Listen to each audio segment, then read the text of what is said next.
ठीक है, तो आज के लेक्चर का जो फर्स्ट टॉपिक हम ले रहे हैं वो है टॉर्क और मूवमेंट ऑफ फोर्स। और इससे प्रीवियस लेक्चर में हम स्टडी कर चुके हैं कि भाई रोटेशनल मोशन होता क्या है, how the rotational motion happened, and we also studied the definition of rotational motion. ठीक है, किस तरह से रोटेशनल मोशन होता है, डेफिनेशन क्या होती है, ये सारा हम पीछे से स्टडी करके आए हुए हैं। ठीक है, तो आप ये कह सकते हो कि रोटेशनल मोशन जो होता है उससे रिलेटेड टर्म्स है। जैसे आपने रेक्टिलिनियर मोशन पढ़ा था, तो रेक्टिलिनियर मोशन में आपने distance, displacement, speed, velocity, acceleration, वो सारा आप उधर से स्टडी करके आए। इसी तरह से जब रोटेशनल मोशन हम स्टडी करते हैं तो रोटेशनल मोशन में भी कुछ टर्म्स आती हैं रोटेशनल मोशन को स्टडी करने के लिए। उसमें से एक टर्म है टॉर्क और मूवमेंट ऑफ फोर्स। ठीक है, तो हम देखते हैं टॉर्क या मूवमेंट ऑफ फोर्स क्या होता है ना। तो इसके लिए हम क्या करते हैं, देखो आप, इसके लिए हम करते हैं कि एक रिजिड बॉडी ले लेते हैं। जैसे मान लो ये एक रिजिड बॉडी ले ली मैंने, इस तरह से एक रिजिड बॉडी है। ठीक है, ये एक रिजिड बॉडी बना ली। ठीक है, और इस रिजिड बॉडी के परपेंडिकुलर, यानी ये एक रिजिड बॉडी एक प्लेन हो गया ये। ठीक है, इसके परपेंडिकुलर अपन क्या लेते हैं, एक एक्सिस ले लेते हैं, एक्सिस ऑफ रोटेशन जिसको कहेंगे हम। तो इस तरह से ये एक्सिस ऑफ रोटेशन है। क्या है ये, this is the axis of rotation. पढ़ा हुआ है आपने, स्टडी किया हुआ है एक्सिस ऑफ रोटेशन क्या होता है। ठीक है, तो ये हो गई यहाँ पर एक्सिस ऑफ रोटेशन, इस तरह से ये एक्सिस ऑफ रोटेशन है। ठीक है, और ये पॉइंट ले लेते हैं हम, दिस इज पॉइंट ओ, ये ले लिया हमने एक पॉइंट ओ, है ना। अब ये एक्सिस ऑफ रोटेशन है, तो एक्सिस ऑफ रोटेशन, तो इस एक्सिस के अबाउट, है ना, इस एक्सिस को अगर हम कहें, इसको मैं यहाँ नेम कर देता हूँ, this is what, this is axis of rotation. आप जानते हैं what is axis of rotation. Axis of rotation is a axis which is perpendicular to the plane, perpendicular to the plane which is rotating.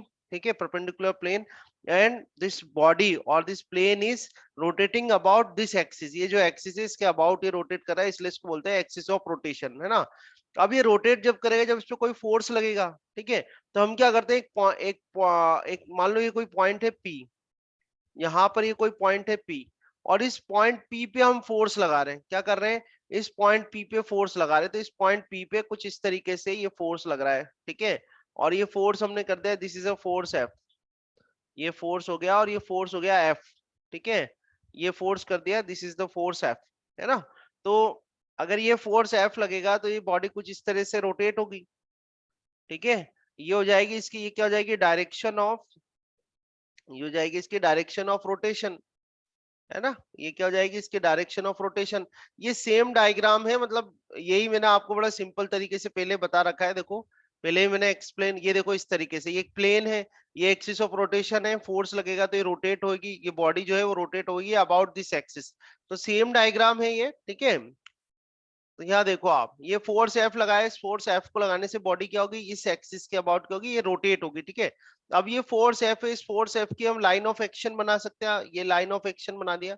ये force F है, इस force F की क्या बना दी, हम लाइन ऑफ एक्शन बना देंगे। तो ये लाइन ऑफ एक्शन बना दी। अब क्या करना है आपको, ये जो लाइन ऑफ एक्शन है, ये जो लाइन ऑफ एक्शन है, यहाँ इस पे एक परपेंडिकुलर ड्रॉप करना है आपको ओ पॉइंट से। तो ओ पॉइंट से हमने यहाँ पर ये परपेंडिकुलर ड्रॉप कर दिया, परपेंडिकुलर ड्रॉप कर दिया मींस ये जो है angle, this angle is how much, 90 degree. ये कितना होगा, 90 डिग्री होगा, क्योंकि ये परपेंडिकुलर ड्रॉप करा है आपने। और इस पॉइंट को मैं एन कर देता हूँ, क्या करते हैं, इसको एन कर देते हैं। और ये जो ओ एन है, इस ओ एन को मैं डिनोट कर देता हूँ डी से। किससे डिनोट कर देता हूँ, डी से।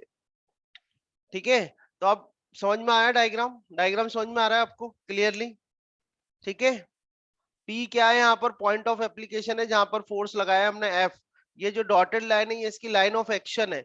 ओ पॉइंट से अपन ने परपेंडिकुलर ड्रॉप कर दिया कहां पर, इस लाइन ऑफ, ये लाइन ऑफ एक्शन पर। ठीक है, ये जो डॉटेड लाइन है, ये डॉटेड लाइन क्या है, लाइन ऑफ एक्शन। ठीक है, अब आप देखते आना, तो फर्स्ट पॉइंट क्या होगा टॉर्क का, कि टॉर्क है क्या, व्हाट इज अ टॉर्क। तो टॉर्क क्या होता है बेटा, ये जो एफ फोर्स लगा है, इस एफ फोर्स लगाने की वजह से ये जो बॉडी है इस एक्सिस के अबाउट क्या हो रही है, रोटेट हो रही है। क्या हो रही है, रोटेट हो रही है। तो हम ये कह सकते हैं कि the what is the torque और a movement, it is a turning effect. It is it is a turning effect of a force. क्या है ये, it is a turning effect, turning effect of a force. तो turning effect of a force क्या कहलाता है, torque और a movement of force. ठीक है, बी पॉइंट इसको मैथमेटिकली कैसे देंगे, तो मैथमेटिकली कैसे देंगे? देखो टॉर्क और मूवमेंट ऑफ फोर्स एक ही बात है, टॉर्क और मूवमेंट ऑफ फोर्स। तो टॉर्क या मूवमेंट ऑफ फोर्स को कैसे देंगे हम कि मैथमेटिकली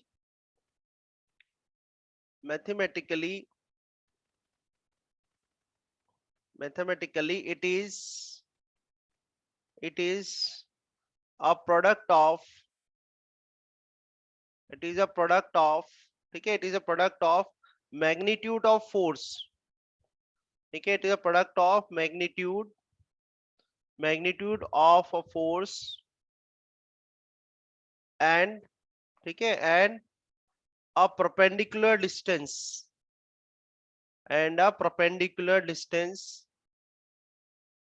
ठीक है, perpendicular distance। Sir R basically angle होता है ना। 1 सेकंड में ये सेंटेंस ये पूरा कर दूं। ठीक है, मैथमेटिकली कैसे दोगे आप? Mathematically it is a product of magnitude of force and a perpendicular distance of a force from a point about which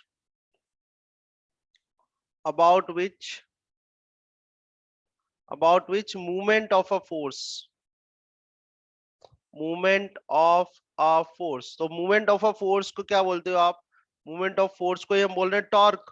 ठीक है, movement of a force taken, ठीक है, movement of a force taken, है ना। Torque को denote करते हैं tau से, ये टाउ से।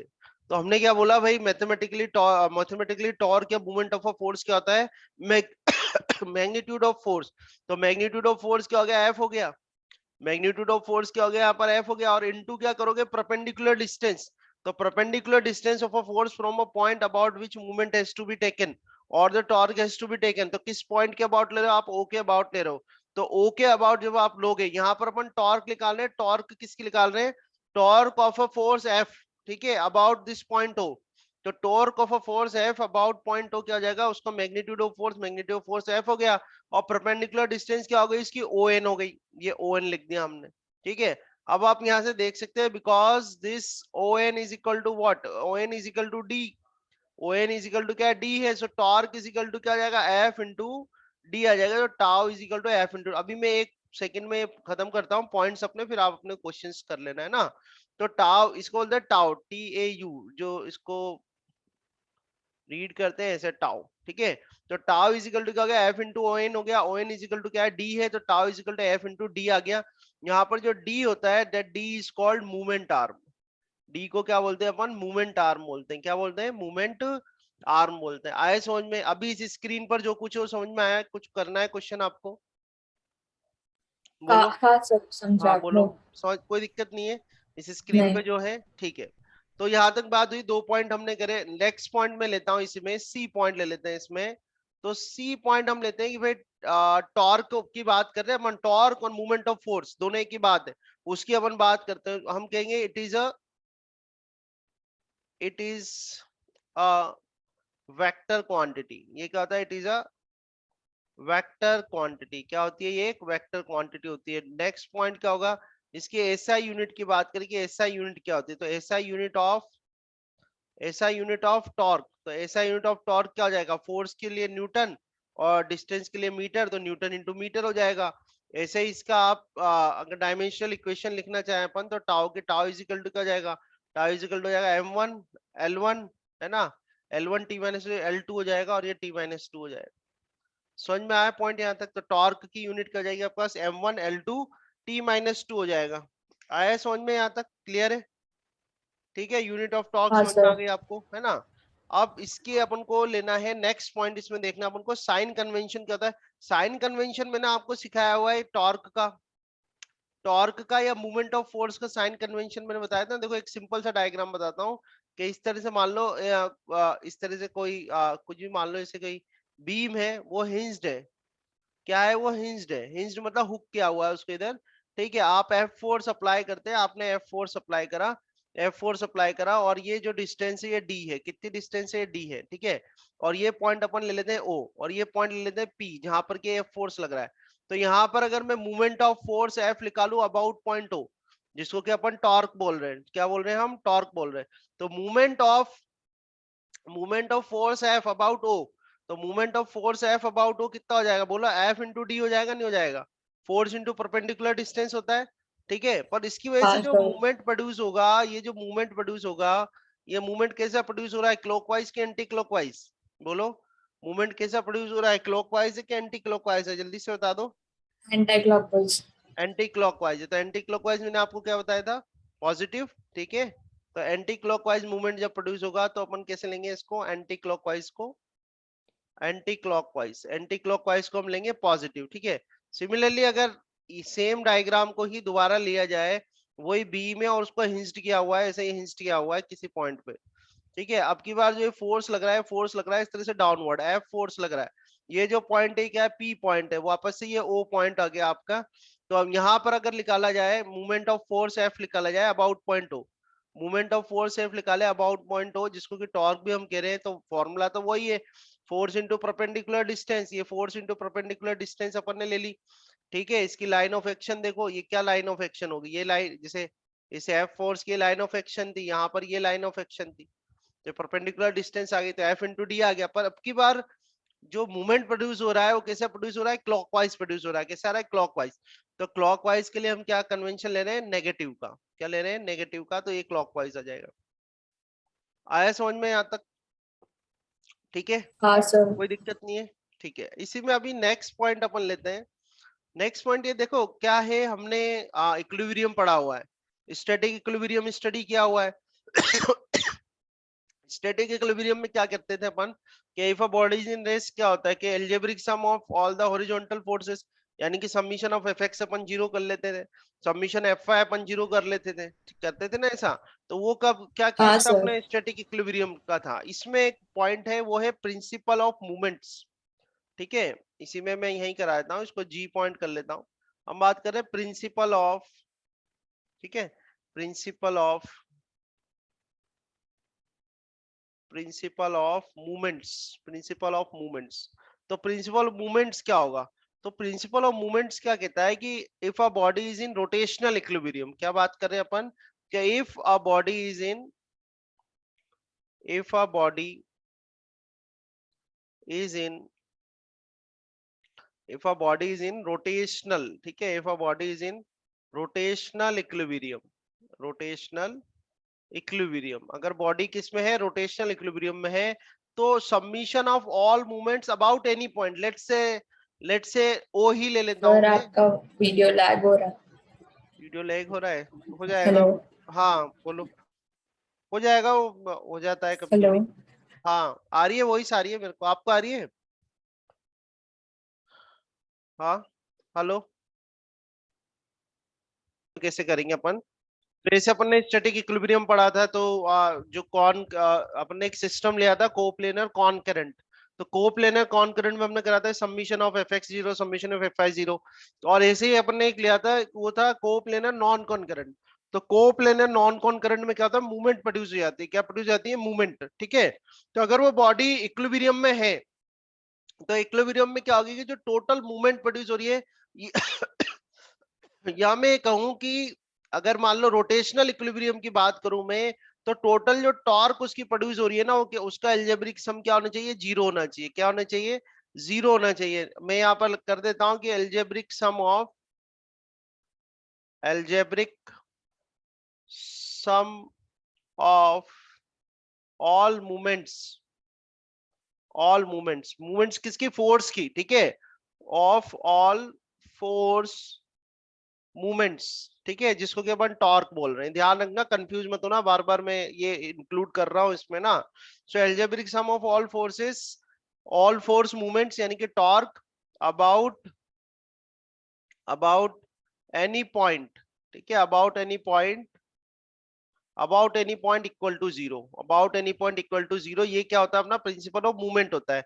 जैसे अपन बात करते हैं, यहाँ देखो आप, हम लेते हैं इस तरह से, हमने मान लो वही ले रहे हैं कि एक बीम ले ली, इस तरह से एक बीम ले ली, ठीक है। अब इस बीम में क्या हो रहा है, यहाँ पर एक लोड हमने लगाया हुआ है, ये एक लोड लगा दिया, ठीक है। और ये जो लोड है, ये इसको मैं W1 से डिनोट कर रहा हूँ, ठीक है, ये W1 को मैंने कर दिया कि ये लोड है, ये W1 हो गया है ना। और ये एक पॉइंट ले लिया अपन ने O, और डिस्टेंस कितनी ले ली इसकी, ओ से D1 ले ली, कितनी ले ली मैंने, D1, ठीक है। इसी तरह से इस तरफ एक और ले लेते हैं अपन, और ये जो है इसको मैं W2 से डिनोट कर रहा हूँ, और इसको मैं बोल रहा हूँ एफर्ट। क्या बोल रहे हैं अपन? एफर्ट बोल रहे हैं। इसको मैंने क्या बोला है? एफर्ट बोला, ठीक है।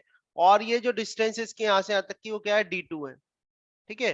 तो आप देख रहे हो यहाँ पर क्लियरली दो फोर्सेस यहाँ पर आपको शो हो रहे हैं, और ये जो दो फोर्सेस है, एक तो ये W1 है, जो W1 लोड है, और W2 को मैं बोल रहा है एफर्ट है, ठीक है ना। यानी W1 अगर लोड है तो ये W1 इसको कहाँ ले जाएगा? नीचे ले जाएगा।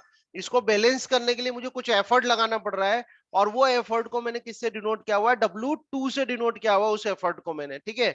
अब ये जो सामने से आपको सिस्टम दिख रहा है, इस सिस्टम में क्या हो रहा है कि ये बैलेंस है।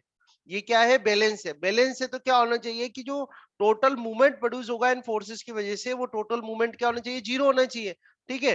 तो अगर मैं बात करूं इस W1 की वजह से, W1 की जो वजह से जो मूवमेंट प्रोड्यूस होगा उसकी डायरेक्शन कैसी होगी? एंटी क्लॉकवाइज होगी। और इसी तरह से W2 की वजह से जो मूवमेंट प्रोड्यूस होगा उसकी डायरेक्शन क्या होगी? उसकी डायरेक्शन क्लॉकवाइज होगी, ठीक है ना। तो अब अगर if I want to find out the movement produce, ध्यान से सुनना जो सेंटेंस, वो क्या है? Movement produce by this W1 force about this point O, ठीक है, वो कितना होगा? How much? It will be equal to W1 into D1, W1 into D1। और ये किसका होगा? पॉजिटिव का होगा, प्लस का होगा, क्योंकि एंटी क्लॉकवाइज मैंने आपको क्या बताया? पॉजिटिव लेना है अपन को, ठीक है। फिर क्या करेंगे? माइनस करेंगे, माइनस क्योंकि क्लॉकवाइज प्रोड्यूस कर रहा है तो कितना जाएगा? W2, और W2 इंटू D2। और ये अगर इक्विलिब्रियम में है तो ये क्या होना चाहिए? जीरो होना चाहिए। यानी कि W1 D1 minus W2 D2 is equal to zero होना चाहिए, अगर ये सिस्टम अपना इक्विलिब्रियम में है, तो रोटेशनल इक्विलिब्रियम में। तो यहाँ से हमारे पास क्या जाएगा? W1 D1 is equal to कितना जाएगा? W2 D2। W1 D1 is equal to क्या जाएगा? W2 D2 हो जाएगा। और यहाँ पर जो W1 है, W1 को मैंने क्या बोला है? लोड। W1 को हमने क्या बोला है? लोड। तो ये लोड है, तो ये जो डिस्टेंस होती है यहाँ से लेके यहाँ तक, अगर इसको अपन P कर दे, इसको Q कर दूं, तो P से लेके O तक की जो डिस्टेंस है, जिसको कि मैंने D1 से बता रखा है, उसको अपन बोलते हैं लोड आर्म। क्या बोलते हैं? Load arm. ये कहलाती है लोड आर्म। और इजिकल टू W2 को हमने क्या बोला? एफर्ट। तो इधर आ जाएगा एफर्ट, और इनटू कितने आ जाएगा यहाँ पर? Effort arm. क्या हो जाएगा? ये एफर्ट आर्म हो जाएगा। आया समझ में यहाँ तक? ठीक है। तो ये कहलाता है प्रिंसिपल ऑफ मूवमेंट में। एक सर बार, हाँ बोलो। सर आप ये वापस समझाओगे W1 W? हाँ, ये एक्चुअली क्या है? प्रिंसिपल ऑफ मूवमेंट मैंने आपको यहाँ सिखा दिया। प्रिंसिपल ऑफ मूवमेंट क्या होता है कि if a body is in rotational equilibrium, then what happens? The total torque, the algebraic sum of the torque or the moment of a force is equal to zero, है ना। और उसका एक example मैंने आपको यहाँ पर सॉल्व करके बताया कि किस तरह से आप सॉल्व करोगे इसको। तो यहाँ पर हमने एक सिस्टम ले लिया है। सिस्टम में W1 तो हमारा लोड है, W2 क्या है? एफर्ट है, और एक पॉइंट O है। मैंने यहाँ देखो क्या लिखा था? Algebraic sum of all force movements और torque about any point is equal to zero. तो मैंने वो पॉइंट क्या ले लिया? O पॉइंट ले लिया। तो O पॉइंट के अबाउट मैंने मूवमेंट निकाली। तो W1 कैसी मूवमेंट दे रहा है? W1 दे रहा है एंटी क्लॉक। एंटी क्लॉक मतलब पॉजिटिव, तो W1 इंटू D1 आ गया प्लस का। और ये क्या हो रहा है? क्लॉक है, क्लॉक मतलब माइनस, माइनस मतलब W2, और मैग्नीट्यूड क्या हो गया? W2 इंटू D2 हो गया। और इसको जीरो कर दिया, इसको बराबर करा, देखो W1 D1 is equal to W2 D2 आ गया। तो W1 लोड कहलाता है। लोड की जो लोड जहां लग रहा है, लोड की जो ये लाइन ऑफ एक्शन है, ये जो लाइन ऑफ एक्शन है, लाइन ऑफ एक्शन क्या, वो जो पॉइंट है वो जिसके अबाउट आप मूवमेंट ले रहे हो वहां तक की जो डिस्टेंस, उसको क्या बोलेंगे? Load arm. ऐसे जहाँ एफर्ट है, और एफर्ट की जो ये लाइन ऑफ एक्शन है, ये लाइन ऑफ एक्शन है, इसकी इस पॉइंट ओ जिसके अबाउट आपने मूवमेंट लिया है वहां तक की जो डिस्टेंस है उसको बोलते हैं एफर्ट आर्म कहते हैं। तो लो अगर प्रिंसिपल ऑफ मूवमेंट की बात करें इस केस में यहाँ पर, तो load into load arm is equal to क्या होता है? एफर्ट इंटू एफर्ट आर्म होता है। आया समझ में? ठीक है। हाँ सर। है ना। तो मैं एक बार पीछे चला जाऊं, बीच में थोड़ा सा डिस्टरबेंस हुआ था, तो आपको बहुत जरूरी है कि उसको आप देखते रहो कंटिन्यूअसली। टॉर्क होता है क्या है? एक्चुअली टॉर्क होता है, it is a turning effect of a force. Turning, force लगाया और घुमा दिया किसी को अपन ने, फोर्स लगाया और घुमा दिया, तो घुमा दिया तो वो टर्निंग इफेक्ट। तो टर्निंग इफेक्ट ऑफ फोर्स कहलाता है वो, उसको हम बोलते हैं टॉर्क, ठीक है। मैथमेटिकली उसको कैसे देते हैं? तो मैथमेटिकली उसको देते हैं force into perpendicular distance from a point about which it has to be taken. वो फोर्स का मैग्नीट्यूड ले लेंगे अपन, और उसकी परपेंडिकुलर डिस्टेंस ले लेंगे जिस पॉइंट के अबाउट आप टॉर्क फाइंड आउट कर रहे हो, ठीक है। तो ये हमने आपको एक दिखाया ये। इसके बाद वेक्टर क्वांटिटी है, ऐसा यूनिट बता दी। डायमेंशनल इक्वेशन देख ले। डायरेक्शन एंटी क्लॉक पॉजिटिव लेंगे, क्लॉकवाइज नेगेटिव लेंगे। फिर प्रिंसिपल ऑफ मूवमेंट अपन ने स्टडी करा है। तो यहाँ तक की बात हो गई। आया समझ में? ये काफी इजी पार्ट था, आसान पार्ट था। और आगे भी वैसे इजी है, ऐसा कोई डिफिकल्ट नहीं है, ठीक है। बट आगे वाले को काफी आपको ध्यान से देखना है, ठीक है। चलो नेक्स्ट पे आते हैं अपन यहाँ पर। तो जी पॉइंट तक मैंने लिया था, मैं इसी में कंटिन्यू कर रहा हूँ, टॉर्क का टॉपिक ही कंटिन्यू कर रहा हूँ, और इसमें अब मैं ले रहा हूँ एच पॉइंट। ठीक है, एच पॉइंट में मैं बात करूंगा कि torque acting on a particle. अब इसका वेक्टर फॉर्म में मैं आपको फॉर्मूला बताऊंगा किस तरह से निकालते हैं। देखो, टॉर्क टॉर्क एक्टिंग, ठीक है, torque acting on a particle, है ना, ये ले रहे हैं अपन, torque acting on a particle, ये टॉपिक अपन को करना है ना। तो देखो आप वन बाय वन देखते जाओ।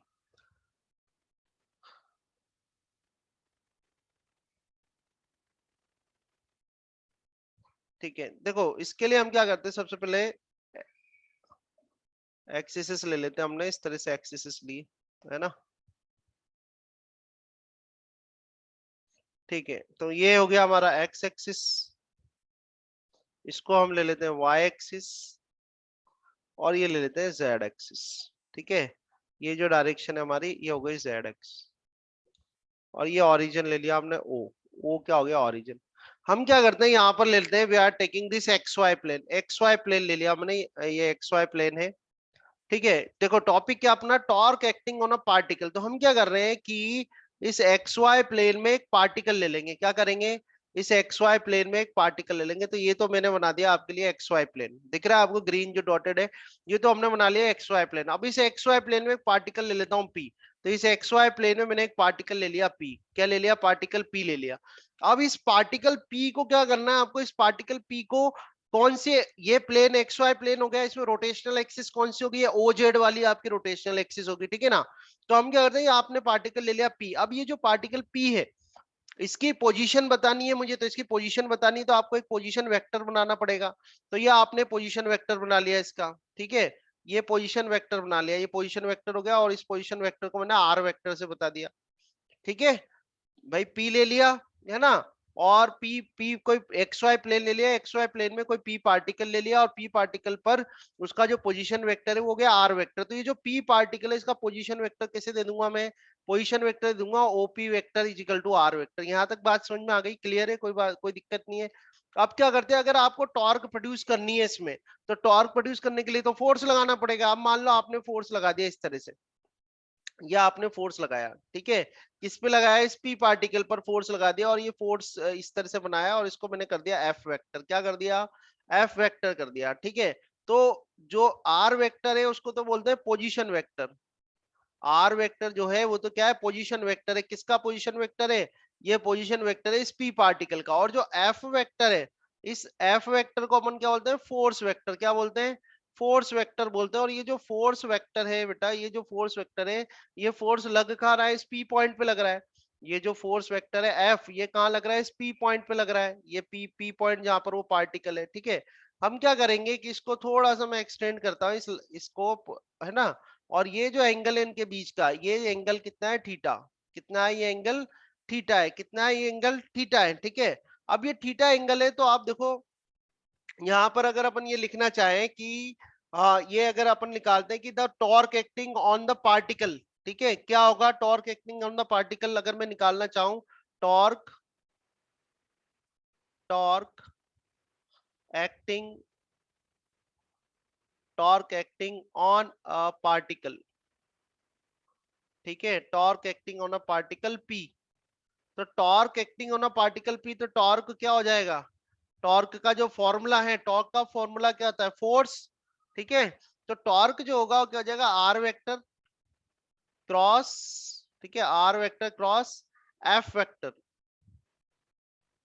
Are vector cross F vector. ठीक है, मैं अभी इसको सेंटेंस में भी लिख देता हूँ, टॉर्क इजिकल टू कितना जाएगा आपका, R vector cross F vector. इसको हम कैसे देंगे, द वेक्टर प्रोडक्ट ऑफ, इसको आप जब लिखेंगे torque, torque acting on particle P, तो क्या होगा, torque acting on a particle P, it is a product of,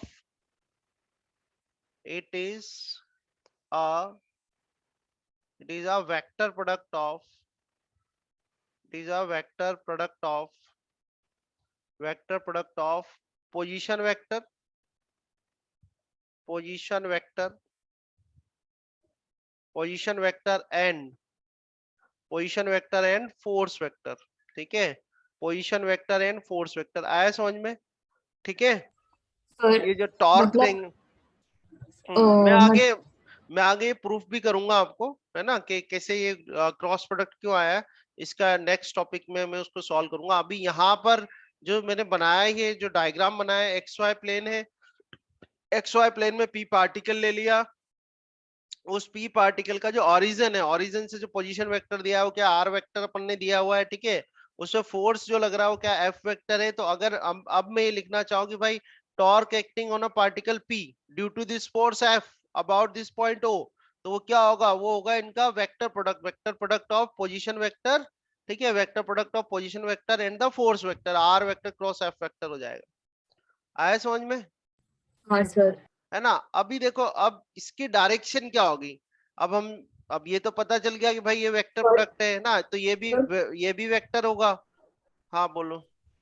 तो वो मैथमेटिकल मेथड्स वाला चैप्टर है, उसमें जो अगर टॉर्क का क्वेश्चन आएगा तो हमें हाँ,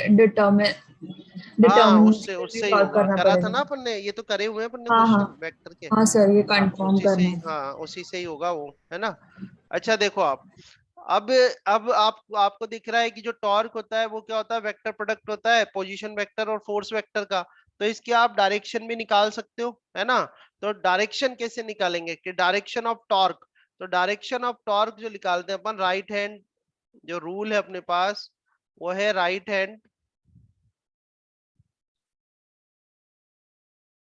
हैंड रूल लगा देते हैं इसमें, ठीक है, राइट हैंड रूल, जनरली इसको राइट हैंड थंब रूल भी आप कह सकते हो, right hand thumb rule, screw rule भी लग जाता है इसमें, ठीक है, मैं बता रहा हूँ आपको राइट हैंड थंब रूल। तो राइट हैंड थंब रूल क्यों लगा रहे हैं, थोड़ा ध्यान रखना, क्योंकि मैं इतना सारा यहाँ पर नोट डाउन करना थोड़ा टेडियस हो जाता है ना। तो राइट हैंड थंब रूल लगाना है, तो राइट हैंड थंब रूल कैसे लगाना है, राइट हैंड थंब रूल आपको ऐसे लगाना है कि जो आपकी फिंगर है, आपकी जो फिंगर्स, जैसे एक्स वाई प्लेन है, एक्स वाई प्लेन में ये पी पार्टिकल रखा हुआ है, तो ये जो आर वेक्टर है, इस आर वेक्टर के डायरेक्शन में तो पहले अपनी फिंगर्स को रख लेना इस तरह से, ठीक है। अब इस फिंगर्स को जो है आप घुमाना फोर्स की डायरेक्शन में, तो फोर्स की डायरेक्शन में जो आप फिंगर को घुमाओगे, तो जो आपका थंब जिस डायरेक्शन को शो करेगा, वो डायरेक्शन किसकी होगी, टॉर्क की होगी। आया समझ में?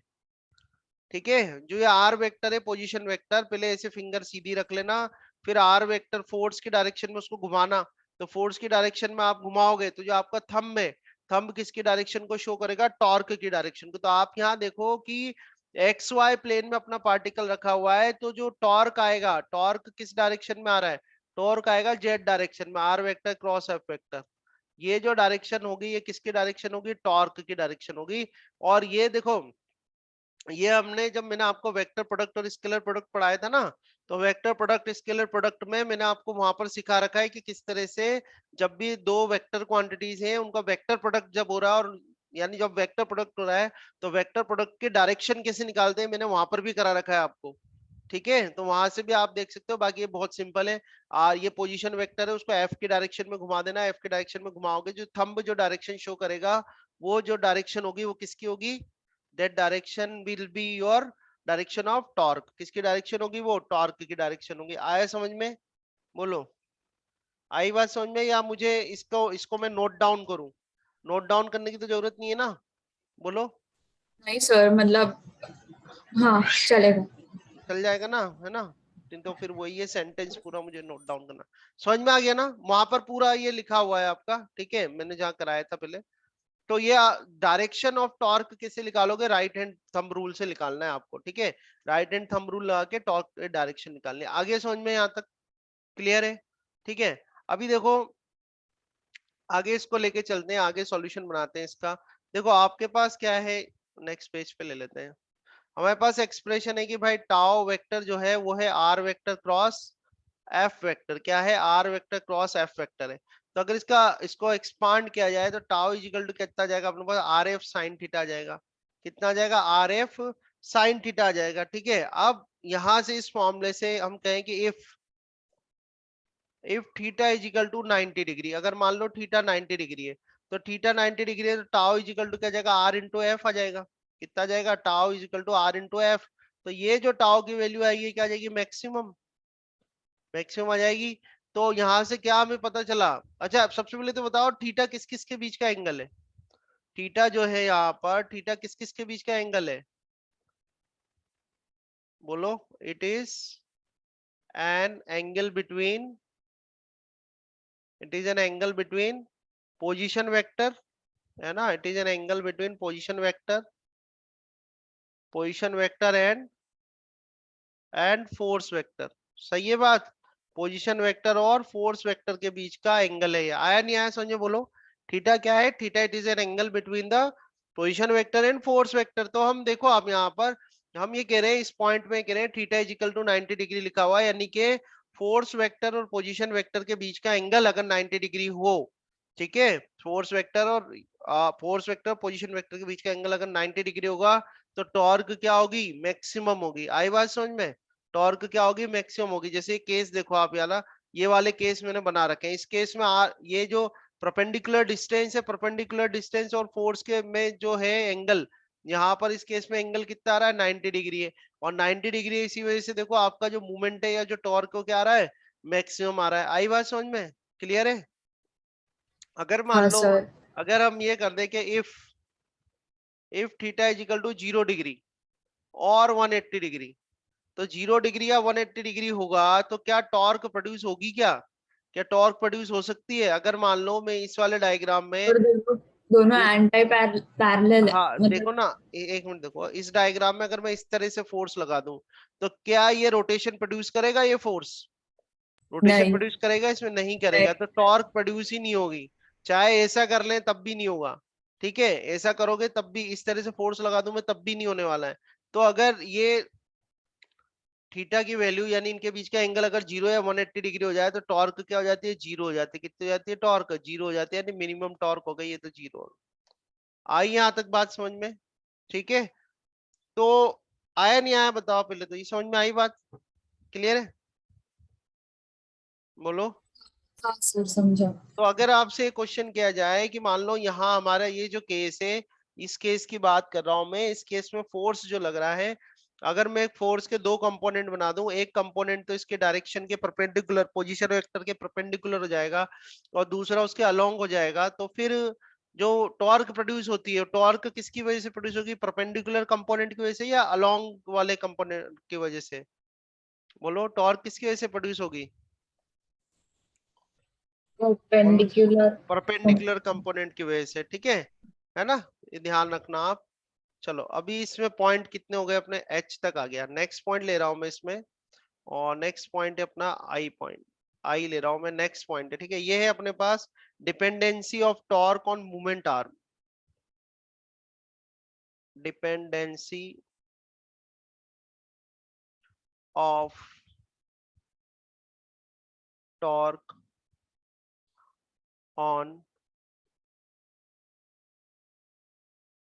मूवमेंट आर्म, ठीक है, ऑन मूवमेंट आर्म।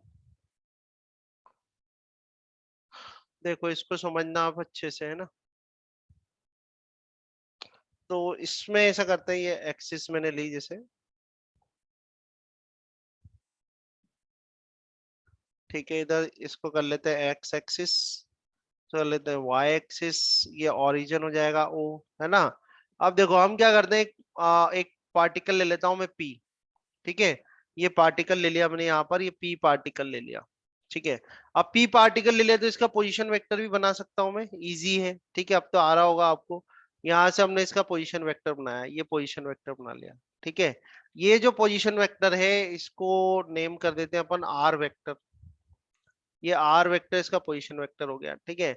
अब अगर आपको इस ओ पॉइंट के अबाउट, इस ओ पॉइंट के अबाउट ये जो पार्टिकल है पी, इसमें टॉर्क प्रोड्यूस करनी है, तो फोर्स लगाना पड़ेगा, ठीक है, क्या करना पड़ेगा फोर्स लगाना पड़ेगा। मान लो आपने इस तरह से फोर्स लगा दिया, ये डायरेक्शन में हमने फोर्स लगा दिया, ये फोर्स लगाया, और इस फोर्स को मैंने बता दिया एफ से, ठीक है, ये फोर्स लगाया हमने, इसको बता दिया एफ वेक्टर से, ये फोर्स हो गया एफ वेक्टर। आ रहा है समझ में, ठीक है यहाँ तक। अब देखो जो हमारा फॉर्मूला है, फॉर्मूला ये कहता है कि भाई the torque produce is equal to what, magnitude of force and the perpendicular distance. magnitude of the force and perpendicular distance from the point about which the movement has to be taken। और rotational की बात करें तो rotational axis से मान लो आपको perpendicular distance लेनी है, तो क्या करेंगे अपन, इसका ये जो है आपका एफ जो फोर्स है इसका हम बनाते हैं लाइन ऑफ एक्शन। ये हमने बनाया इसका लाइन ऑफ एक्शन, ये बनाई हमने इसकी लाइन ऑफ एक्शन, दिख रही है आपको, ये हमने लाइन ऑफ एक्शन बना दी, ठीक है। और इस लाइन ऑफ एक्शन पे क्या करेंगे अपन, एक परपेंडिकुलर ड्रॉप कर देंगे। तो आप इस पे एक परपेंडिकुलर ड्रॉप कर दो, ये परपेंडिकुलर ड्रॉप कर दिया आपने, ठीक है। ये परपेंडिकुलर ड्रॉप करा तो ये एंगल जो आएगा आपके पास, this angle will be how much, 90 degree. ये एंगल 90 डिग्री हो गया। ये ओ पॉइंट है, ये वाला पॉइंट अपन एन कर देते तो ये ओ एन हो जाएगा। और लेट्स ठीक है, यहाँ तक बात समझ में आई। अब ये जो पोजीशन वेक्टर है इसको मैं एक्सटेंड करता हूँ, इस तरह से मैंने इसको आगे एक्सटेंड करा, ठीक है। ये जो पोजीशन वेक्टर है, पोजीशन वेक्टर की जो लाइन है इसको ऐसे एक्सटेंड करा। और लेट से जो ये एंगल आ रहा है इनके बीच का, this angle will be how much, theta. कितना एंगल है, ये थीटा है। आ रही है बात समझ में यहाँ तक, कितना एंगल है, ये थीटा, ठीक है। इसके मैं कंपोनेंट्स बना लेता हूँ दो, तो दो कंपोनेंट बन जाएंगे। एक कंपोनेंट तो ये बन गया, और ये सेकंड कंपोनेंट बन गया, तो ये दो कंपोनेंट बन गए, ठीक है। तो एक, ठीक है ना। और देखो ये क्या करेगा, रोटेशन, देखो मैं एक बताता हूं आपको। ये जो फोर्स है इसके दो कंपोनेंट बन गए तो ये क्या करेगा, जो पार्टिकल ये करेगा रोटेशनल मोशन, किसके अबाउट, इस एक्सिस के अबाउट, ठीक है। ये तो एक्स वाई प्लेन बनाया हुआ है, तो ये रोटेशनल मोशन करेगा कुछ इस तरह से, देखो आप, कुछ इस तरह से करेगा। ये यूं यूं यूं घूमेगा, ये इस तरह से, है ना, यूं घूमेगा, ठीक है। तो यूं घूमेगा तो एक सर्कल बन रहा है, नहीं बन रहा। और ये सर्कल की रेडियस बन रही है कि नहीं बन रही है, बताओ मुझे। ओपी जो है ये रेडियस हो रही है कि नहीं हो रही, हाँ अरे सर। समझ में, रेडियस हो हाँ रही है। तो रेडियस के अलोंग जो कंपोनेंट होता है उसको बोलते हैं रेडियल कंपोनेंट। तो ये एक तो इसका रेडियल कंपोनेंट हो जाएगा एफ आर। और इस रेडियल कंपोनेंट की जो परपेंडिकुलर कंपोनेंट होता है उसको बोलते हैं एंगुलर कंपोनेंट, और उसको अपन देते हैं थीटा से। आई बात समझ में, आ रही बात समझ में, क्लियर है। तो पहले तो मैं इनको हटा दूं, ये मैंने समझाने को तो बनाया आपको। मतलब वो ऊपर जो वाला जो एरो है वो ना। हाँ, ये वाला तो रेडियल कंपोनेंट होगा, और इसके परपेंडिकुलर जो कंपोनेंट है वो एंगुलर कंपोनेंट होगा। आया बात समझ में यहाँ तक, हाँ क्लियर है, ओके। ठीक है। हाँ फिर क्या है, ये एंगल थीटा है, then this angle will also be theta, ये एंगल भी थीटा होगा। आई बात हाँ समझ में, क्लियर है। हाँ तो हम ये कह सकते हैं, एक ट्राइंगल आपको दिख रहा होगा, ये ट्राइंगल बन रहा है ओपीएन। देखो काफी चीजें मैं इसमें ज्यादा I am not noting down all the things, ज्यादा चीजें नहीं लिख रहा हूँ, आपको समझ में आ जाने चाहिए। इसमें ओ एन जो होता है, ओ एन को क्या बोलेंगे अपन, what is the O N, O N is the OP, actually OP is the position vector of this particle P. OP क्या है, ओपी क्या है, पोजीशन वेक्टर है। मैं यहाँ कर देता हूँ, लो चलो ये भी लिख देता हूँ। पोजीशन वेक्टर, किसका पोजीशन वेक्टर है, वो पार्टिकल पी का जो पोजीशन वेक्टर है उसको हम कैसे देंगे, अपन ओपी वेक्टर देंगे। और ओपी वेक्टर इक्वल टू क्या आ जाएगा, आर वेक्टर आ जाएगा, ठीक है। यहाँ पर अगर फोर्स वेक्टर की बात करूँ, जो फोर्स लग रहा है उस पे, तो फोर्स वेक्टर कितना आ जाएगा आपका, फोर्स वेक्टर को मैंने एफ वेक्टर से दिया हुआ है, ठीक है। थीटा क्या है यहाँ पर, theta is the angle between force vector and position vector, यानी F vector and R vector, F vector और आर वेक्टर के बीच का एंगल कितना है, थीटा है। फिर यहाँ पर ओ एन आपको दिख रहा होगा, और ओ एन क्या है, ओ एन को क्या बोलेंगे अपन, ओ एन को बोलते हैं अपन लीवर आर्म। क्या बोलते हैं, लीवर, लीवर आर्म, है ना। और लीवर आर्म को किससे डिनोट करूंगा मैं, डी से। और लीवर आर्म क्या होती है, lever arm is the perpendicular distance between the perpendicular distance between the line of action of a force and the point about which movement has to be taken or the torque has to be taken, जिसके about आप torque ले रहे हो, उस point से लेके जो force है उसकी जो ये जो line of action है इनके बीच की perpendicular distance है। आ गई पूरी बात समझ में यहाँ पर। अब कोई ऐसा नोटेशन जो नहीं आ रहा हो समझ में, ठीक हाँ सर है ना। समझा। अब अगर मैं ट्राइंगल लेता हूँ कि इन ट्राइंगल, मैं ट्राइंगल ले रहा हूँ ओपीएन, इन ट्राइंगल ओपीएन, ठीक है। तो इन ट्राइंगल ओपीएन अगर मैं साइन थीटा लिखूं इसमें, तो sine theta is equal to कितना आ जाएगा, साइन थीटा ही आ जाएगा ओ एन, ठीक है। O N divide by OP आ जाएगा, है ना। और ओ एन कितना, ओ एन आपका डी है, और ओपी कितना, ओपी आपके पास आर है। तो डी इज इक्वल टू कितना आ जाएगा, आर साइन थीटा आ जाएगा। डी इज इक्वल टू क्या आ जाएगा, आर साइन थीटा आ जाएगा। यानी कि जो लीवर आर्म होती है, lever arm is equal to कितना आ जाएगा, D is equal to R sine theta. D को क्या बोलते हैं, लीवर आर्म बोलते हैं। आई बात समझ में यहाँ तक, ठीक है। हाँ सर। अब मैं इसमें दो केसेस बना रहा हूं, जिसमें कि पहला केस में बात कर रहा हूँ केस वन, आंसर दोनों से सेम ही आएंगे पर दोनों को अलग अलग डिस्कस कर रहे हैं। केस वन, अगर मैं टॉर्क निकालना चाहूँ, torque of this force F, torque of this force F about the point O, ठीक है। तो टॉर्क इज इक्वल टू क्या होता है, मैग्नीट्यूड ऑफ फोर्स, तो मैग्नीट्यूड ऑफ फोर्स क्या कर दूं, एफ कर दूं, तो मैग्नीट्यूड ऑफ फोर्स और इनटू क्या कर दूंगा, मैग्नीट्यूड ऑफ फोर्स इनटू क्या कर दूंगा, ये लीवर आर्म कर दूंगा, लीवर आर्म क्या है, डी है, तो tau is equal to F into D आ जाएगा, ठीक है। अब डी क्या है, डी आपने देखा है आर साइन थीटा है, तो आर साइन थीटा कर देंगे, ठीक है। और आगे आप देखो तो टाउ इज इक्वल टू क्या आ जाएगा, ये तो आर क्रॉस एफ आ जाएगा। आई नहीं आई बात समझ में, आ गया ना वही formula, tau is equal to क्या आ गया, आर क्रॉस एफ आ गया। आई बात समझ में, बोलो, क्लियर है, ठीक है। हाँ सर, हाँ। बात समझ में आ रही है। अब मैं बाद में पॉइंट्स भी लिख दूंगा इसके, क्यों फिर आप सोचोगे इतना क्यों, अपन सॉल्व कर रहे हैं जब आंसर आ ही गया है, ठीक है। केस टू की बात करें अपन, तो केस टू की बात करूं मैं, तो केस टू में देखो आप, टॉर्क में निकालना चाहता हूं, तो टॉर्क इजिकल टू आपके पास आ गया एफ आर साइन थीटा आ गया। अब एफ आर साइन थीटा आ गया, तो क्या मैं इसको ऐसे लिख सकता हूँ क्या, F sine theta into R कर सकता हूँ, और एफ साइन थीटा लिख दिया तो एफ साइन थीटा तो एफ थीटा होता है, तो ये एफ थीटा आ गया, यहाँ पे आर आ गया। तो टॉर्क जो आ रही है आपके पास, टॉर्क इजिकल टू क्या आ रही है, एफ थीटा इंटू आर आ रहा है। तो मैं क्या कहूंगा यहाँ पर, what we conclude that the torque is only produced because of this, torque is produced only because of this angular component of the force, and no torque is produced because of the radial component of the force. तो दोनों से अलग अलग point निकल के आते हैं। ये आपका लीवर आर्म का कॉन्सेप्ट आ जाएगा, लीवर आर्म का formula D equal to R sine theta हो जाएगा। और यहाँ से आपका एक कॉन्सेप्ट निकल के आ जाएगा कि जो टॉर्क प्रोड्यूस होती है, torque is produce only because of the this angular component of force, ठीक है। तो ये रीजन, ये जो टॉपिक अपने कहा था, dependency of torque on movement arm, आया समझ में नहीं आया, बोलो, ठीक हाँ है, सर। ठीक है। तो इसका एक स्टेटमेंट चाहो तो मैं लिख देता हूँ कि torque due to force is only due to the angular component, है ना, लिखो यहाँ समझ जाओगे, ध्यान रहेगा ना यहाँ पर, ठीक है। जो टॉर्क प्रोड्यूस हो रही है, हाँ किसकी वजह से प्रोड्यूस हो रही है, ओनली एंगुलर कंपोनेंट की वजह से प्रोड्यूस हो रही है। यहाँ तक आया समझ में, है ना। ये हमने पॉइंट स्टडी करा, आगे और कंटिन्यू करते हैं इसको। नेक्स्ट पॉइंट लेता हूँ मैं, जे पॉइंट करता हूँ इसका, ठीक है। जे पॉइंट में है अपने को करना है rectangular component of torque, rectangular rectangular component rectangular component of force, ठीक है। हम देखते हैं रेक्टेंगुलर कंपोनेंट, ये तो इजी है, आप आराम से कर लोगे इसको। रेक्टेंगुलर कंपोनेंट ऑफ फोर्स हमको बताना है ना। तो इसके लिए जैसे आपको पोजीशन वेक्टर दिया हुआ है, तो पोजीशन वेक्टर दिया हुआ है आर वेक्टर। अब आर वेक्टर दिया हुआ है R X I cap plus R Y J cap plus R Z K cap, तो ये तो हो गया पोजीशन वेक्टर। और क्या चाहिए आपको, फोर्स वेक्टर चाहिए, तो फोर्स वेक्टर हो गया आपके पास F x I cap plus F Y J cap plus F Z K cap, ये फोर्स वेक्टर हो गया। अब आपको टॉर्क निकालना है, तो टॉर्क क्या था, tau vector is equal to क्या था, R vector cross F vector, यही होता है, ठीक है। तो R vector cross F vector करेंगे, मैंने आपको सिखा रखा है किस तरह से सॉल्व करते हैं।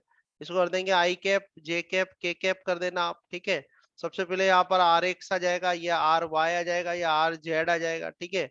फिर यहाँ पर आपके पास आ जाएगा एफ एक्स आ जाएगा, ये एफ वाई आ जाएगा, ये एफ जेड आ जाएगा, ठीक है। तो अब आपको इससे टॉर्क निकालना है, यानी इसके रेक्टेंगुलर कंपोनेंट्स निकाल के बताने कि भाई रेक्टेंगुलर कंपोनेंट्स क्या होंगे, ठीक है। तो रेक्टेंगुलर कंपोनेंट्स देखते हैं। अच्छा, इनको जब आप क्रॉस प्रोडक्ट करोगे तो टॉर्क जो आएगा, टॉर्क का वेक्टर भी लिख देता हूं मैं, ये आएगा टाउ एक्स आई के प्लस टाउ वाई जे के प्लस टाउ जेड के के। तो आपको tau X tau Y tau Z की वैल्यू बतानी है ना। तो आप देखो, जैसे इसको आई कैप अपन निकालें इसमें, तो आई कैप कितना आ जाएगा, आई कैप सॉल्व करो तो क्या आएगा, आर वाई एफ जेड, ठीक है, R Y F Z minus, इसको हटाओ, आर वाई एफ जेड हो गया, और minus R Z F Y हो जाएगा, ये आर जेड एफ वाई हो जाएगा, ये आ गया। फिर माइनस का साइन आ जाएगा, इधर जे केप आ जाएगा आपके पास। अब जे केप आ गया, जे केप का निकालो तो आर एक्स एफ जेड, क्या हो गया, आर एक्स एफ जेड हो जाएगा, ठीक है। और minus F X R Z हो जाएगा, माइनस एफ एक्स या आर जेड हो जाएगा, ये भी सॉल्व हो गया। और प्लस क्या करोगे, के केप करोगे, तो प्लस के केप कर लो आप, तो के केप के लिए क्या जाएगा, हटाओ इसको, आर एक्स एफ वाई तो ये आ जाएगा R X F Y minus R Y F X. ठीक है, अब इसको क्या करो, इस वाली टर्म को आप प्लस कर लो। प्लस कैसे करोगे, ये माइनस बाहर ले लेना, तो माइनस बाहर लोगे तो ये तो प्लस हो जाएगा यहाँ पे। ठीक है, प्लस हो जाएगा, और ये टर्म जो है ये आगे आ जाएगी आपकी एफ एक्स आर जेड पहले आ जाएगा, है ना। चलो इसको अलग से ही कर देता हूँ, एक स्टेप और करनी पड़ेगी। देखो आप यहाँ से अगर मुझे टाउ एक्स लिखना है तो टाउ एक्स कितना हो जाएगा, tau X is equal to, compare कर लो, tau X is equal to आ जाएगा R Y F Z minus R Z F Y. ये आ गया आपका टाउ एक्स आ गया। टाउ वाई लिखना है तो टाउ वाई क्या आ जाएगा, F X R Z minus R X F Z, ये आ जाएगा। और टाउ जेड आपको करना है तो tau Z is equal to कितना आ जाएगा, आर एक्स एफ वाई। ठीक है, R X F Y minus R Y F X. तो इस तरह से रेक्टेंगुलर कंपोनेंट आ जाएंगे, रेक्टेंगुलर कंपोनेंट ऑफ टॉर्क, है ना। फोर्स लिख दिया मैंने गलती से यहाँ पे, रेक्टेंगुलर कंपोनेंट ऑफ टॉर्क। आया समझ में, बोलो, आया समझ हाँ। में, क्लियर हाँ। है ना। तो ये पॉइंट अपना एक इसमें ही हो गया। अब नेक्स्ट नेक्स्ट नेक्स्ट इसमें मुझे और क्या बताना है आपको, टॉक से रिलेटेड ही करा रहा हूँ मैं ये सब कुछ। ठीक है, नेक्स्ट देखो इसमें के पॉइंट ले लेता हूँ मैं, के पॉइंट ले रहे हैं हम। Work done due to torque, ये भी बहुत इंपॉर्टेंट है। ठीक है, क्योंकि रोटेशनल मोशन के जब आप क्वेश्चन करोगे तब फिर यही कॉन्सेप्ट्स लगेंगे ना सारे रोटेशनल में तो फिर टॉर्क की निकालनी होगी आपको। ठीक है, तो अभी हमको निकालना है कि work done due to torque, है ना, work done due to torque. इसके लिए एक छोटा सा देखो आप, जैसे हमने एक बॉडी, वही इस तरह से हम एक रिजिड बॉडी ले लेते हैं। ठीक है, और एक्सिस ऑफ रोटेशन बना लेते हैं, ये एक्सिस ऑफ रोटेशन बना ली इसकी। ठीक है, ये एक्सिस ऑफ, ये पॉइंट ओ ले लिया अपन ने, ये ओ पॉइंट ले लिया, है ना। अब यहाँ पर कोई पॉइंट ले लेते हैं जहाँ पे फोर्स हमने अप्लाई करा है, जैसे ये पी पॉइंट है, यहाँ पर हमने फोर्स अप्लाई करा है। ठीक है, पी पॉइंट है, फोर्स अप्लाई करा है, और इसकी जो डिस्टेंस यानी पोजीशन वेक्टर है, जहाँ ये पी पॉइंट क्या है, पॉइंट यहाँ पे हमने फोर्स लगाया है, इसको रोटेट करना चाहते हैं अपन इस एक्सिस के अबाउट। ये जो रोटेशनल एक्सिस है, ये एक्सिस ऑफ रोटेशन है, इसके अबाउट अपन को इसको रोटेट करना है, कुछ इस तरह से रोटेट होगी। ठीक है, तो रोटेट होगी तो ये पी पॉइंट पे हमने फोर्स लगाया, तो इस फोर्स क्या, ये तो चलो ये फोर्स लगाया हमने, ये फोर्स लगा दिया, ये फोर्स लगाया। ठीक है, इस तरह से फोर्स लगा दिया, इस फोर्स को मैं कर लेता हूँ एफ वेक्टर कर देता हूँ, ये फोर्स लगाया। ठीक है, और ऐसे पी पॉइंट का पोजीशन वेक्टर निकाला जा सकता है, पोजीशन वेक्टर के लिए ये कर दो, ये पोजीशन वेक्टर हो गया, या आर वेक्टर हो गया। ठीक है, पोजीशन वेक्टर को अपन ने दिया आर वेक्टर। तो एफ फोर्स की वजह से क्या होगा, ये रोटेट होगा, कुछ इस तरह से रोटेट होगा, रोटेशन होगा ना इसका। मान लो रोटेट होकर ये यहाँ आ गया, ये क्यू क्यू पॉइंट पे आ गया, ये क्यू पॉइंट आ गया। ठीक है, इस तरह से रोटेशन होगा, क्यू पॉइंट आ गया इसके पास, है ना, ये क्यू को अपन, चलो यहाँ तक। और ये जो एंगल इसने कवर करा, ये एंगल स्मॉल एंगल ले लेता हूँ, डेल्टा थीटा। कितना है, डेल्टा थीटा है। आया समझ में, यहाँ तक बात समझ में आई, क्या करा है मैंने। ठीक है, हाँ सर। यहाँ तक आगे समझ में आपको। अब अगर वर्क डन निकाला जाए यहाँ पर, ठीक है, अपन ये निकालते हैं कि भाई the work done in the rotational motion of the body. ठीक है, देखो work done, work done in rotational motion, rotational motion of the body। अच्छा, वैसे वर्क डन का क्या फॉर्मूला होता है, लीनियर मोशन में work done is equal to क्या था, फोर्स इनटू डिस्प्लेसमेंट होता है कि नहीं होता, होता है ना। Work done is equal to क्या था, फोर्स इनटू डिस्प्लेसमेंट। अगर टॉर्क की वजह से निकालेंगे तो कितना वर्क डन होगा, ये हमको निकालना है। ठीक है, तो फोर्स की जगह क्या आ जाएगा, टॉर्क आ जाएगा, और लीनियर डिस्प्लेसमेंट की जगह एंगुलर डिस्प्लेसमेंट आ जाएगा, जैसे डेल्टा थीटा आ गया। अगर स्मॉल वर्क डन है तो डेल्टा डब्ल्यू लिख देंगे। तो आप ऐसे भी ये फॉर्मूले याद कर सकते हो। अब यहाँ सॉल्व करके देखो, work done in rotational motion of the body और work done, work done by torque. ठीक है, तो वर्क डन का फॉर्मूला क्या लगाएंगे, वर्क डन डेल्टा डब्ल्यू। आपने देखो स्मॉल स्मॉल रोटेशन दिया उसको delta theta, small angular displacement दिया डेल्टा थीटा, तो वर्क डन भी स्मॉल होगा। अब work done is equal to कितना जाएगा, फोर्स इंटू डिस्प्लेसमेंट। ये होता है ना, work done is equal to क्या था, फोर्स इंटू डिस्प्लेसमेंट। अब डिस्प्लेसमेंट क्या हुआ है इसका, डिस्प्लेसमेंट हुआ है पी से लेके क्यू तक, तो फोर्स इंटू यहाँ कर दूंगा मैं आर्क पी क्यू। ठीक है अब आप जानते हो एंगल इज इक्वल टू क्या होता है, एंगल इज इक्वल टू होता है arc divide by arc divide by radius, यही होता है। तो एंगल कितना है आपका डेल्टा थीटा है, आर्क कितनी है आपकी पी क्यू है, और रेडियस क्या है यहाँ पर आर है। तो यहाँ पे P Q is equal to कितना आ जाएगा आपके पास, आर इंटू डेल्टा थीटा आ जाएगा, या आर इंटू डेल्टा थीटा आ गया। ये वैल्यू आप इसमें रख दो, तो delta W is equal to F, और ये क्या जाएगा आर इंटू डेल्टा थीटा हो जाएगा। और ये एफ इंटू आर जो है आपके पास, एफ इंटू आर हो गया, डेल्टा थीटा हो गया। एफ इंटू आर क्या हो जाएगा, टॉर्क हो जाएगा, तो टॉर्क इंटू डेल्टा थीटा आ जाएगा, या डेल्टा डब्ल्यू आ गया। आया समझ में, पहली बात तो ये आ गई, ये एक हाँ सर। इक्वेशन है ना। अब मान लो कि आपको, अब मान लो इसमें हमें करना है कि टोटल वर्क डन निकालना है, टोटल वर्क डन, पूरा कोई ज्यादा रोटेशन हो रहा होगा, टोटल वर्क डन अगर अपन निकाले, टोटल वर्क डन में कह दूं कि भाई हम ये कहते हैं कि भाई work done for angular, work done for angular rotation from theta 1 to theta 2, theta 1 से थीटा 2 कर रहे, तो क्या करोगे, इसका इंटीग्रेशन कर देंगे, ये डेल्टा डब्ल्यू कर दूंगा, या इसको अपन इंटीग्रेट करेंगे। ठीक है, इंटीग्रेट करोगे तो इसको डी डब्ल्यू कर देता हूँ, इसको इंटीग्रेट कर देता हूँ, इसको टाउ कर देते हैं, इसको डी थीटा कर देते हैं। तो वर्क इसको 0 से डब्ल्यू तक वर्क डन कर देते हैं, और एंगल कितना जा रहा है, थीटा 1 से थीटा 2 तक जा रहा है। तो वर्क डन का फॉर्मूला जो आ जाएगा आपके पास, तो work done is equal to आ जाएगा थीटा 1 से थीटा 2।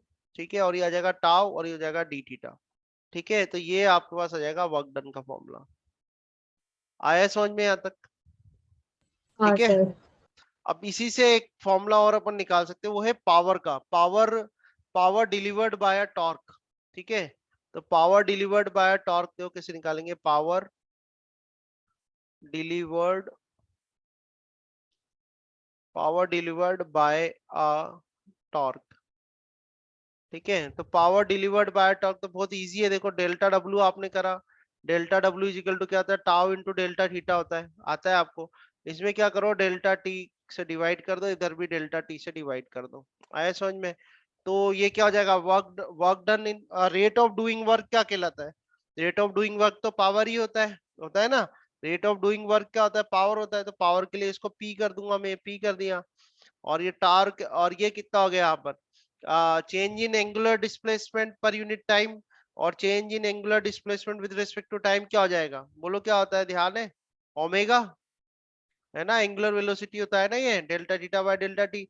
तो पी इक्वल हाँ टू क्या आ सर। जाएगा, टाउ ओमेगा आ जाएगा, तो पावर जो हो जाएगी आपका क्या जाएगी, टाउ ओमेगा आ जाएगी। ठीक है, तो ये फॉर्मूला बनेगा power delivered by a torque, यानी कि जब रोटेशनल मोशन होता है तो ड्यूरिंग अ रोटेशनल मोशन, वैसे पावर का फॉर्मूला क्या होता है, power is equal to force into velocity होता है ना। पर अगर रोटेशनल मोशन हो रहा है, जैसे मान लो कोई शाफ्ट है, वो शाफ्ट रोटेशन कर रही है, उस शाफ्ट से आप पावर सप्लाई कर रहे हो, किसी दूसरी शाफ्ट को कर रहे हो मान लो, या कहीं दूसरी जगह रोटेशनल मोशन आप सप्लाई कर रहे हो, रोटेशनल पावर अगर आप सप्लाई कर रहे हो, तो रोटेशनल पावर जो सप्लाई होगी, तो रोटेशनल पावर का जो फॉर्मूला होता है वो टाउ इंटू ओमेगा होता है, टॉर्क इंटू जो है एंगुलर वेलोसिटी। ठीक है ना अब हम बात कर लेते हैं, एक छोटा सा टॉपिक है कपल का, कपल क्या होता है। ठीक है, देखो कपल क्या, आप सबसे पहले तो कपल को डिफाइन करना पड़ेगा, कपल क्या होते हैं। तो कपल क्या होता है कि when two forces when two forces of equal equal magnitude, ठीक है, when two forces of equal magnitude, ठीक है, act at finite distance from from each other such that such that such that their line of action such that their line of action parallel to each other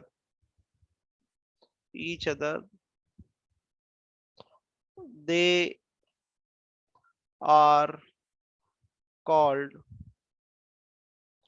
couple. क्या बोलेंगे अपन उसको? Couple कहेंगे. They are called couple. देखो कुछ इस तरीके की situation होगी. वर्डिंग्स में शायद आपको भी नहीं आ रहा होगा समझ में. मैं भी एक डायग्राम बनाता हूँ, कुछ से समझ में आ जाएगा.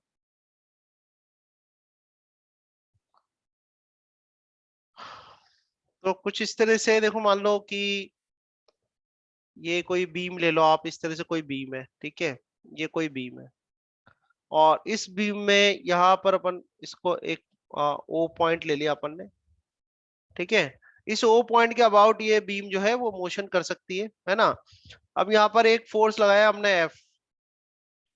एक एफ फोर्स यहाँ लगा दिया और एक एफ फोर्स आपने इधर लगा दिया, ठीक है.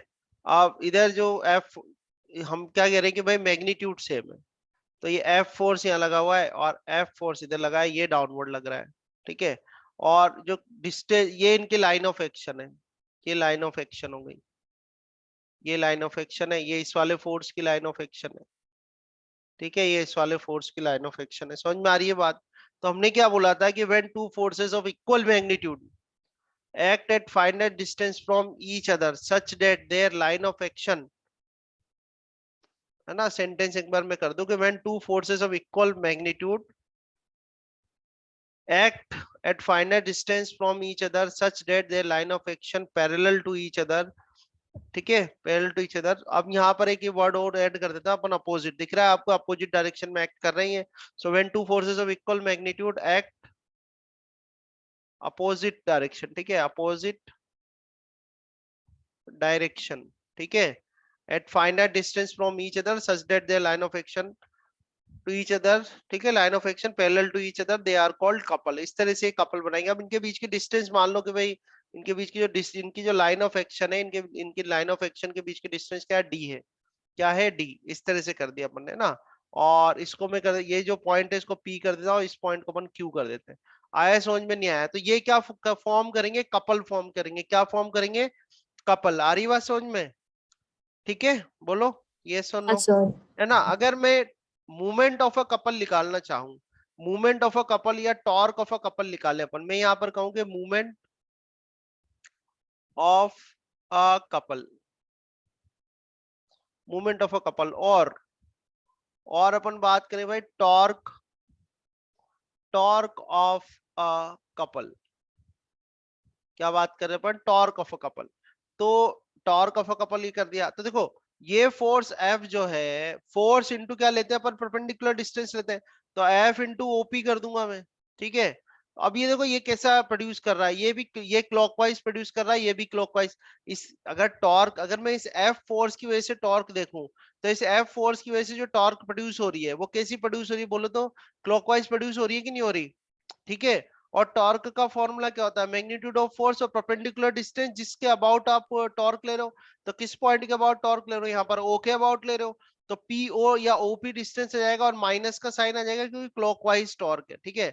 अब इस फोर्स से लो, इसमें भी क्या आ जाएगा? माइनस एफ और इंटू कितना आ जाएगा? ये आ जाएगा ओ क्यू आ जाएगा. बात समझ में आ रही है? और माइनस एफ में बाहर ले लूं तो अंदर क्या बचेगा आपके पास? ब्रैकेट में ओपी प्लस ओ क्यू बच जाएगा. और ओपी प्लस ओ क्यू क्या होता है? डी होता है. तो माइनस एफ इंटू डी आ जाएगा. बात समझ में आई नहीं आई? हाँ सर. ठीक है. तो ये फॉर्मूला आपके पास क्या आएगा? Tau is equal to minus F into D. Tau ध्यान रखने यहाँ पर, यहाँ टाउ क्या है? Tau is a movement of a couple और टॉर्क ऑफ अ कपल. तो मूवमेंट ऑफ अ कपल और टॉर्क ऑफ अ कपल आप देखें कि क्या आ रहा है. क्या फॉर्मूला बन रहा है आपका? फॉर्मूला क्या बन रहा है? Magnitude of force. देखो ये जो नेगेटिव साइन है तो क्या दे रहा है आपको? डायरेक्शन दे रहा है. तो छोड़ो आप, ये तो नेगेटिव साइन है. क्या बता रहे हैं कि भाई ये एंटी क्लॉकवाइज, अगर ये रोटेशन होगा इसका तो रोटेशन कैसा होगा, क्लॉकवाइज रोटेशन होगा, ठीक है। क्लॉकवाइज अपन नेगेटिव लेते हैं, उधर थोड़ा डायरेक्शन उल्टी कर देता तो एंटी क्लॉकवाइज हो जाता है ना, तो माइनस साइन तो डायरेक्शन बता रहा है। बात करें इसे एफ इंटू डी की, तो मूवमेंट ऑफ अ कपल और मूवमेंट और टॉर्क ऑफ अ कपल जब मैं निकालूंगा तो टॉर्क ऑफ अ कपल क्या आ जाएगा, एफ क्या आ जाएगा, एफ क्या कहते हैं, मैग्नीट्यूड ऑफ फोर्स, यानी ये फॉर्मूला क्या बनेगा, magnitude of force any one force, magnitude of any one force, ठीक है। तो मैग्नीट्यूड ऑफ फोर्स और into perpendicular distance, perpendicular distance between line of action, between line of action, ठीक है, between line of action of force. आया समझ में, नहीं आया, कपल समझ में आ गया। अच्छा ये बताओ, ये जो कपल होगा ये कैसा मोशन प्रोड्यूस करेगा, कपल जो होगा क्या इससे क्या प्रोड्यूस करेगा, रोटेशन प्रोड्यूस करेगा, रोटेशनल मोशन होगा इसमें, है ना, बोलो हाँ सर, ये सुन। रोटेशन। अच्छा ये बताओ, क्या क्या इस ओ पॉइंट की पोजीशन, ओ पॉइंट की पोजीशन जो है, तो ये कपल जो टॉर्क प्रोड्यूस कर रहा है उस पे कोई फर्क पड़ रहा है क्या ओ पॉइंट की पोजीशन का, अगर मैं ओ यहाँ ना लेके थोड़ा इधर उधर ले लूं तो क्या कुछ फर्क पड़ रहा है इस कपल की वजह से जो टॉर्क प्रोड्यूस हो रही है उस पर कोई फर्क पड़ रहा है क्या उससे, बोलो यस और नो। नहीं सर। नहीं पड़ रहा, उसका कोई केली, उसका कोई केस ही नहीं आ रहा उसके अंदर। जो डिस्टेंस ले रहे हो तो अपन क्या ले रहे हैं, जो दोनों की लाइन ऑफ एक्शन है उनके बीच की परपेंडिकुलर डिस्टेंस लेनी है अपन को कपल के बीच की, ठीक है ना। तो इसमें फुलक्रम का कोई रोल नहीं है कपल के केस में, आया समझ में, ठीक है।